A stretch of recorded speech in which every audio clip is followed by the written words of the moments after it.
All right, joining us now, former presidential candidate and former mayor of South Bend, Indiana, Democrat Pete Buttigieg. Great to have you back on the show, Pete. Admiral Pete, great. Our Mayor Pete. I'm going to talk about Admiral McRaven here, Mayor Pete. He has an op-ed in the Washington Post. I'm sure you've seen it.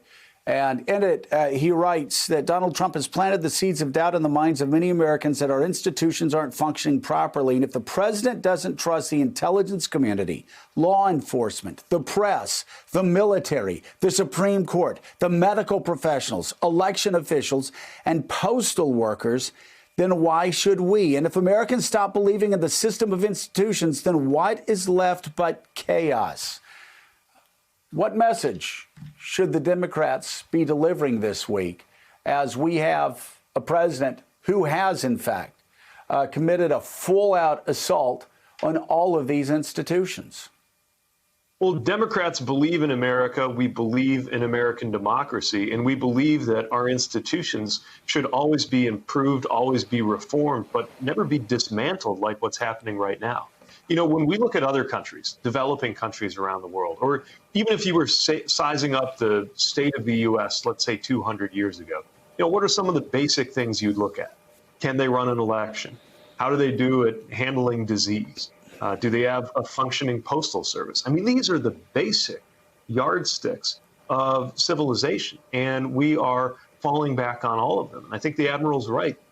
The president seems to have a project of undermining the confidence of the American people in our own institutions in a way that undercuts democracy itself. And at this point, you know, the president's losing. If nothing changes, he will lose big in November. We, the public, need to be prepared for the president to attack the democratic system itself after the fact, to attack the legitimacy of the election that will have unseated him. I don't want to get too far ahead of ourselves. We got a lot of work to do to make sure those election results are the right results. That's part of what's kicking off today with the Democratic National Convention. But we've also got to be ready on the back end to resist any effort to undermine the legitimacy of American democracy itself. Casey Hunt is with us and has a question for you. Casey. Good morning, Mr. Mayor. You are one of the rising stars at the convention this week, as we mentioned earlier. And obviously, your presidential campaign earned a lot of notice and accolades. Your performance in Iowa that clearly sets you up for your own political future. So you may not want to answer a direct question about whether you would take a job in a possible Biden administration. So if you won't do that, and I would ask you to, what kind of work do you want to be doing in the next 4 years if, in fact, Joe Biden and Kamala Harris win this next election? Well, what I know is that I will do everything I can to support the success of a Biden-Harris administration. And to answer your question, I would love a chance to return to public service if that makes sense, and that's what the new president decides. It might make sense for me to be supporting. I appreciate that honesty. Yeah, no, I love it. Public service is the most rewarding experience of my life. It may or may not make sense in the near future, but what I know is that I'll be doing everything I can to support this incoming administration, just as right now I'm doing everything I can to make sure there, in fact, is a Biden-Harris administration. And I'm looking forward to continuing to work on the issues that were such a big part of the campaign, whether it's service and the need to create more opportunities for national service, civilian as well as military for Americans, whether it's dealing with issues like mental health, which I've never seen a bigger gap between how often I got asked about issues by reporters as a candidate and how much I got asked about a given issue by voters as when it came to mental health, which came up over and over and over. I remain deeply interested in America's credibility around the world and you know, how this country is going to be able to continue to lead. Climate, there's so many issues that need attention from all of us, and who knows exactly what shape that'll take. But I know between now and November, I've got to do everything in my power to make sure that we take back the White House. And with my organization, Win the Era, we've got a 501c4 and a PAC. There's information at wintheera.com.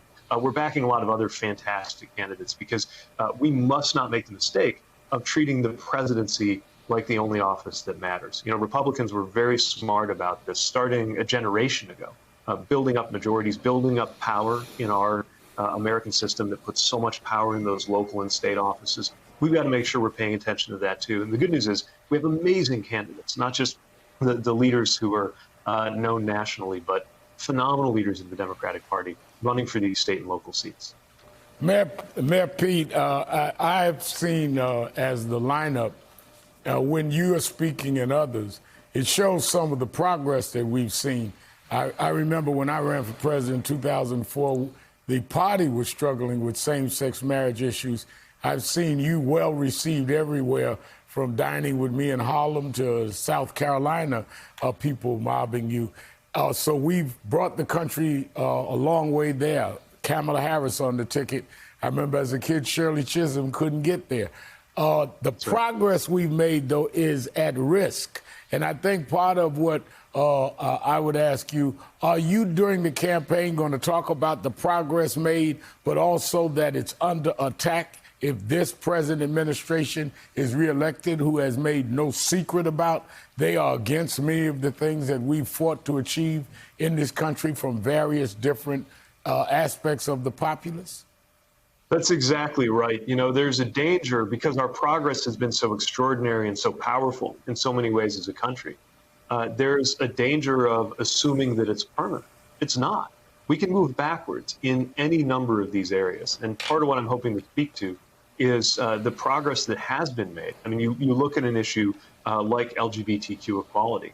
You know, it was less than a decade ago, and Joe Biden was ahead even of the Democratic Party when he came out and said that marriage equality should be the law of the land. This change has been swift, and if you look at the change between 2010 and 2020, it's extraordinary, but none of that is secure. None of that is guaranteed, especially when you have an administration that is really committed to dismantling a lot of these rights and a lot of these protections. Now, the other side of it, though, is the positive side. It's what Joe Biden and Kamala Harris and their administration could deliver. I mean, if we've seen this kind of change between 2000 and 2020, imagine the kind of change we can see between 2020 and 2030, 2040, if we have the right kind of leadership. Right.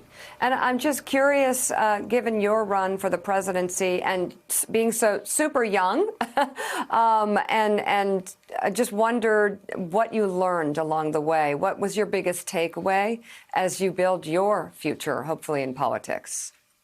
You know, I'm still processing some of what I learned on the campaign trail because it's just it's an out-of-body experience. You feel like you're in the whole country at the same time because you're moving around so much. But the biggest things I take away have to do with the desire for belonging that you feel in so many ways in so many communities. People have been excluded. People have been seeking ways to connect with fellow Americans. And to me, that also creates a huge opportunity to really realign the coalition of Democrats right now. I mean, the number of times I'd give what I thought was a pretty progressive speech, and somebody would come up to me afterwards and say, you know, I'm a Republican, but I think I'm going to support you this year. And part of me is thinking that's something if you think about some of the policies that I'm pushing forward on. But it's because it's not just about ideology for people. It's about a sense that our country can move forward. I see that sense animating the party right now. I know from getting to know them up close that Joe Biden and Kamala Harris believe in that project of knitting together and unifying the American people.